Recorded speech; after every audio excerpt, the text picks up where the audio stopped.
Bea cukai lagi, bea cukai lagi. Ini yang membuat malu Indonesia, geng. Apalagi ini dengan pengusaha Malaysia, geng. Penggelapan parah ini, geng.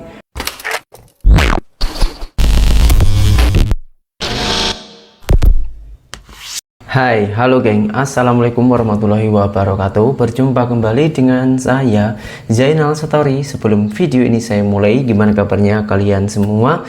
Semoga semua yang menonton video ini baik-baik saja, dimurahkan rezekinya, selalu berpikiran yang positif dan dijauhkan dari mara bahaya oleh Tuhan Yang Maha Esa. Hari-hari ini tuh tengah viral sekali, geng, di Indonesia dan juga di Malaysia, yaitu tentang bea cukai lagi, geng. Ini ada masalah besar Indonesia tentang Malaysia.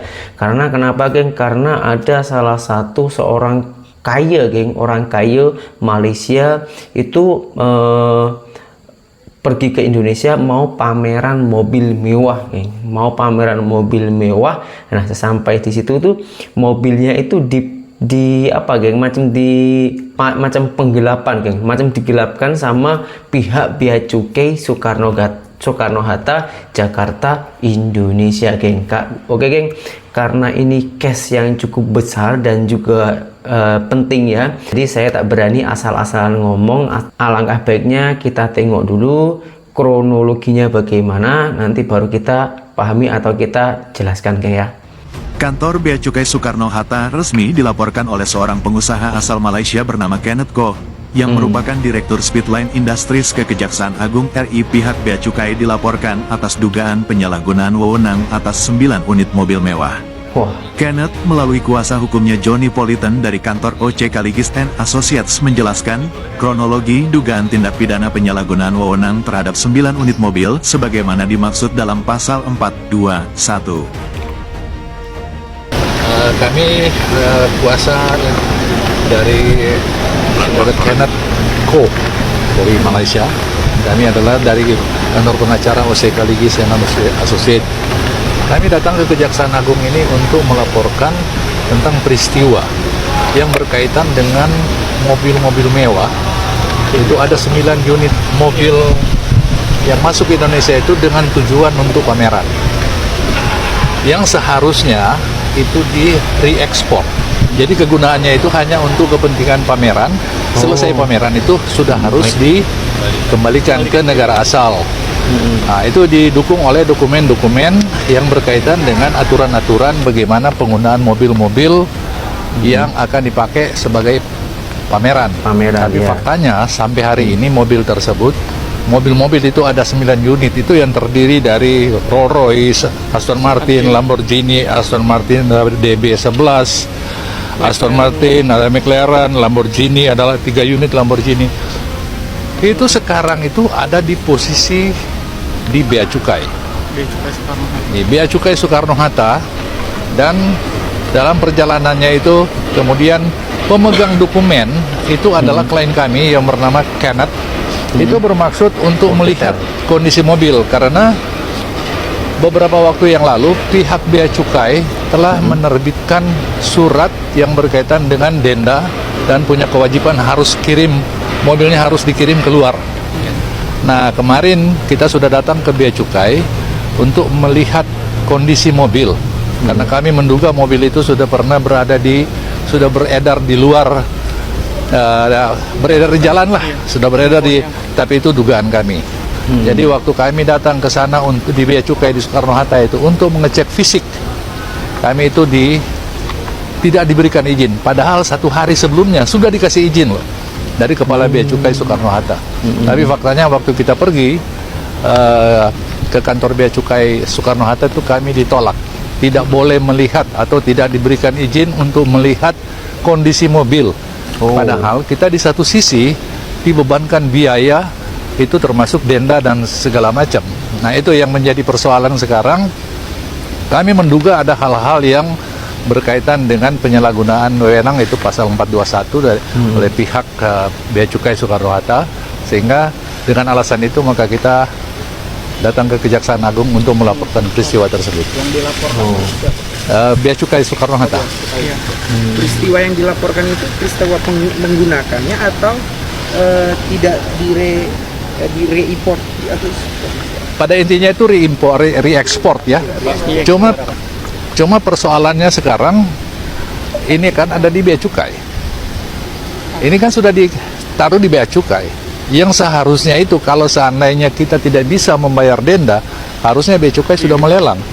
Oh iya, iya. Tapi itu ada dugaan kami, itu beredar di luar.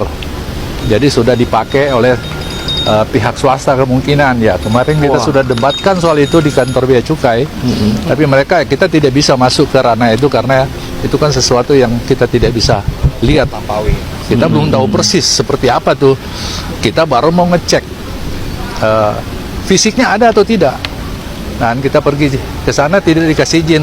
Tapi kami sekalipun tidak dapat izin karena itu mobilnya disimpan di tempat di gudang swasta, milik swasta ya, kira-kira seperti itu. Menurut keterangannya Bea Cukai swasta. Menurut keterangannya itu swasta.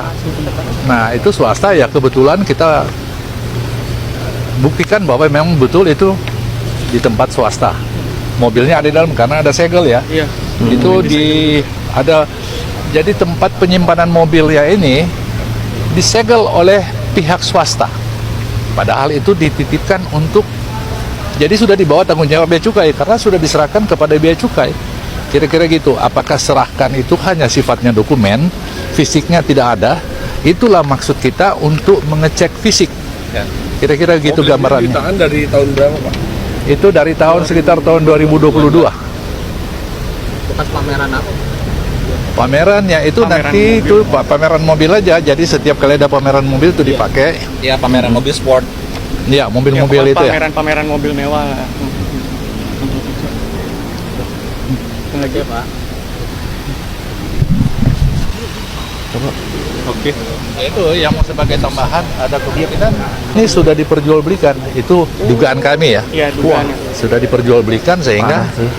untuk mengecek fisik ini ada kesulitan.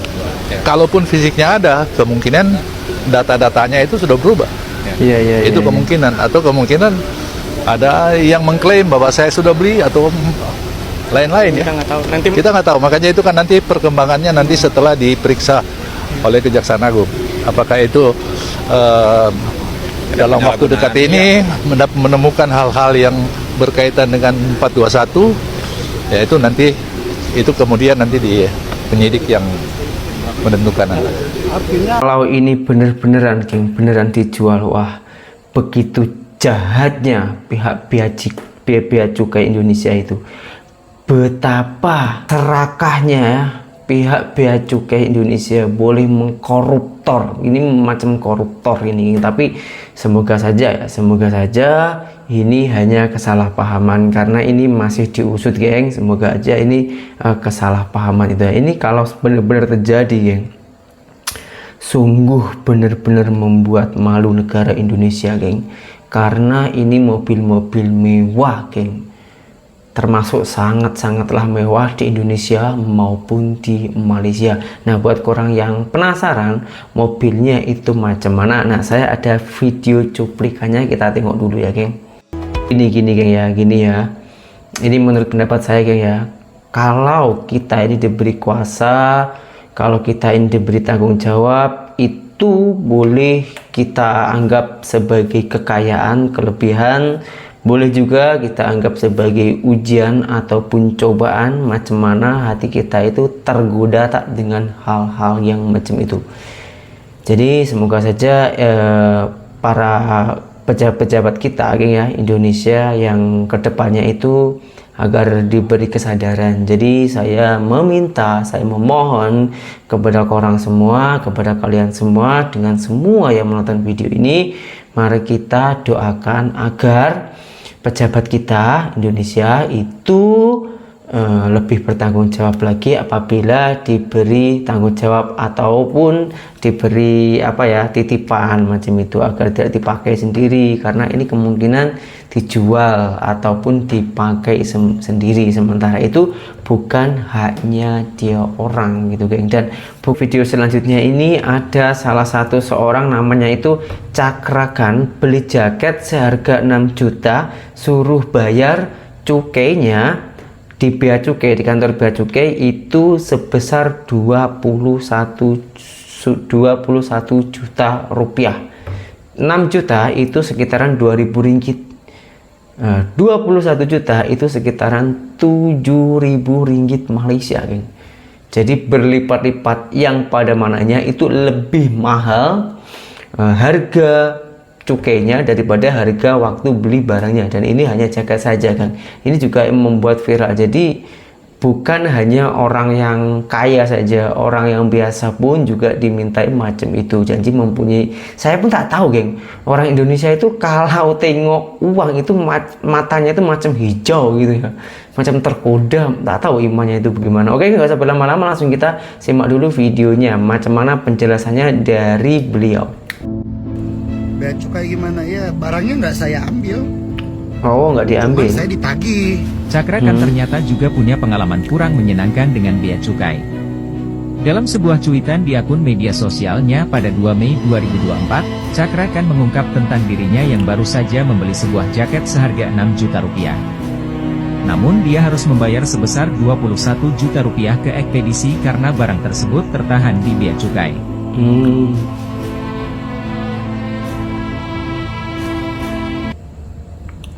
Bea cukai gimana ya, barangnya nggak saya ambil, cuman saya ditagih.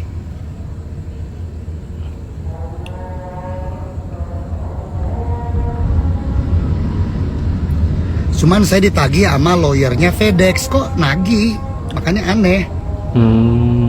Oke, geng, saya juga ada sedikit cerita, kayak saya ada sedikit cerita. Ini yang saya sesuai dengan pengalaman saya di saat saya itu baru pulang dari Malaysia. Saya lewat Surabaya.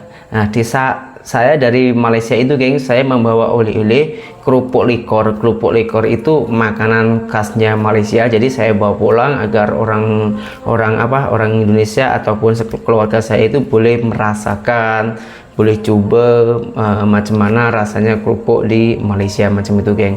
Nah, itu, geng, kerupuk itu saya taruh di wadah. Wadahnya itu bekas mesin apa gitu, geng. Pokoknya itu bekasnya atau kotaknya itu bekasnya bos saya. Bos saya itu baru beli barang, lepas itu kotaknya itu saya minta, saya taruh kerupuk ya, geng. Saya taruh kerupuk, lepas itu saya bawa ke Indonesia aja, karena menurut saya kotaknya itu kokoh, kuat gitu, geng. Jadi saya bawa meskipun kegoyang-goyang, kerupuknya takkan hancur. Nah, sesampai di Surabaya, geng, sampai di Indonesia ya, dimintailah bea cukainya.